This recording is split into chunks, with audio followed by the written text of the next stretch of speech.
These are 3 murder mysteries that you probably haven't heard of. Number 1. The Lady of the Dunes. On July 26, 1974, a 12-year-old girl was chasing a barking dog in the Race Point Dunes of Provincetown, Massachusetts. The dog wandered off, and the girl followed and spotted what she thought was a dead deer but soon realized it to be a human body. The decomposed remains were just yards away from a road. 2 sets of footprints led to the body, and tire tracks were found 50 yards from the scene. The victim was laid face down on half of a beach blanket. There was no sign of a struggle. Police theorized she either knew her killer or had been asleep when she died. A blue bandana and pair of Wrangler jeans were under her head.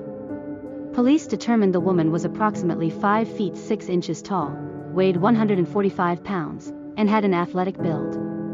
She also had expensive dental work, although several of her teeth had been removed. Both hands and 1 forearm were missing. The woman was nearly decapitated, possibly from strangulation. 1 side of her head had been crushed with a military-type shovel. This head injury was what killed her. There were also signs of sexual assault. Investigators feel the missing teeth, hands, and forearm indicate the killer wanted to hide the victim's identity. The first facial reconstruction of the woman was created with clay in 1979. Her remains were exhumed in 1980 for examination. No new clues were uncovered. The body was exhumed again in March 2000 for DNA.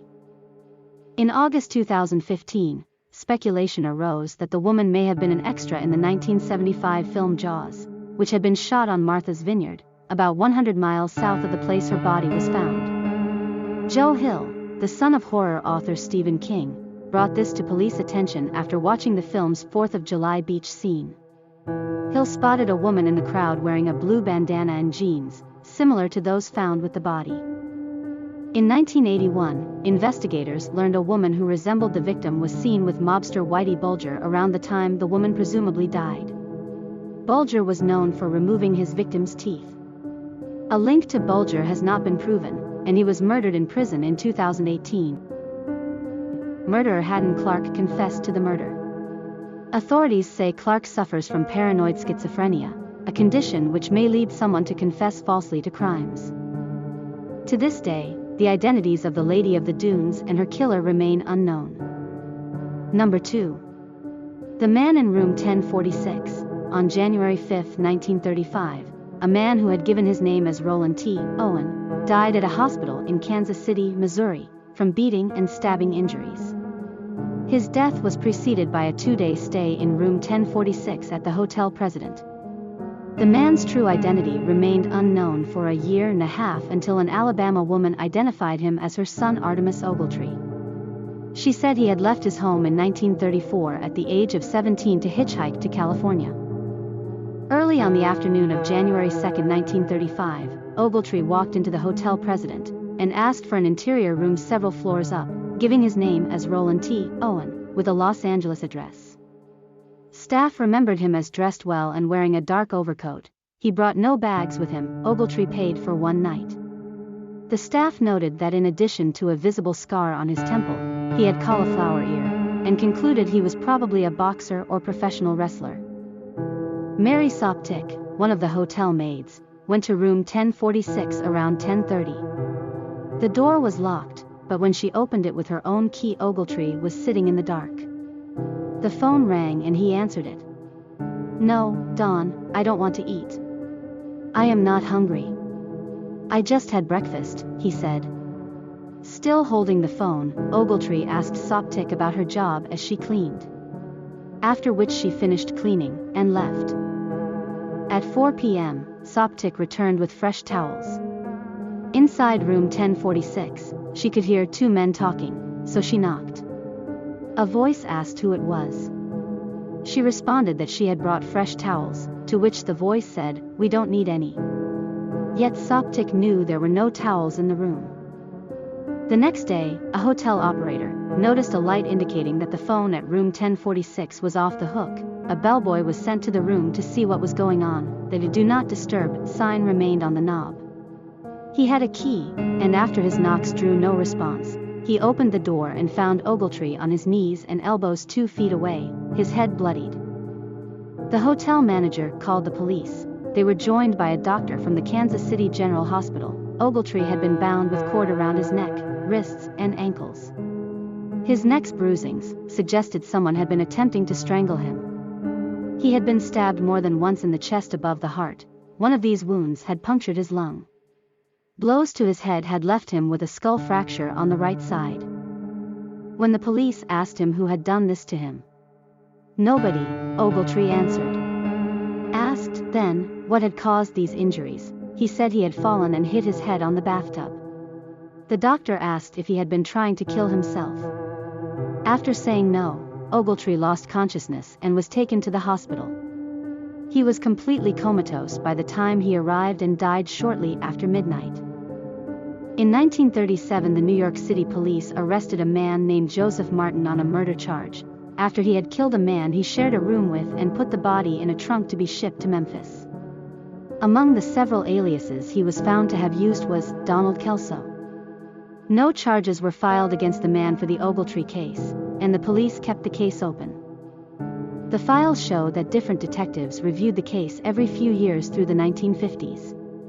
Each time they noted that they would keep the case open and follow up, but no new evidence was uncovered. Gradually the case went cold and the killer of Artemis Ogletree remains unidentified. Number 3. The 8-Day Bride. On the evening on May 20, 1947, the body of 22-year-old Christina Kettlewell was found 150 feet from her honeymoon cottage on the banks of a river in Severn Falls, Ontario.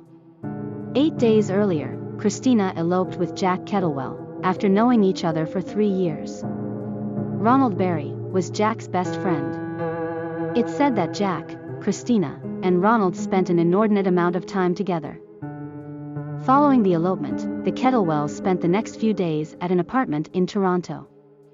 Bizarrely, Ronald joined them for the entirety of their honeymoon. And on May 17, the trio headed out to Ronald's remote cottage in Severn Falls, only accessible by boat. During their time at the cottage, it's reported that Christina began to act out of character. She would go into crying fits while, at other times, seemed completely dazed. On May 20, Christina disappeared from the cottage, curiously on the same day that Ronald's cottage mysteriously caught fire. Ronald returned to the cabin to find a disoriented Jack sitting in the cabin with an apparent head injury and pulled him out of the blaze. He looked for Christina, but couldn't find her anywhere in the cottage. Ronald recalled that the cottage burned to the ground in just an hour. He took Jack on a boat to Severn Falls to reach a car to drive him to the hospital and contacted the police. That evening, Christina's body was found in 9 inches of water just 150 feet away from the cottage. Her body was free from burns or any signs of violence. An official autopsy found traces of codeine in her stomach, but her ultimate cause of death was declared a drowning. Interesting, local firemen who tried to put out the fire in the cottage said they saw no signs of Christina's body in the river when they went to fetch water just hours earlier. Jack, Ronald, and 20 other people were questioned by police in connection with the case. Jack was interrogated by the police for 3 hours after being released from the hospital, where he was treated for burns, shock, and a head injury. However, Jack claimed to not remember anything that occurred that day. Ronald was questioned by the police for 13 hours, in which he provided a 3,000-word statement that the police would describe as fantastical. On June 19, an inquest into Christina's death began. It should be noted that Jack and Ronald were not on trial for murder. This was simply a case to determine whether or not foul play had been involved in Christina's death. While the highly sensationalized investigation uncovered many interesting bits of information, the jury of the inquest ultimately could not agree on whether Christina's death was the result of foul play or not. Jack and Ronald were in the clear, as there was no evidence implicating either of them in the death. But their relationships to both Christina and each other were thoroughly exposed in the process. The police report claims that there were signs and evidence that Christina was very distressed by the unnatural conduct of her husband and Ronald. No evidence of Jack and Ronald involvement in Christina's death could be found, and the case remains open to this day.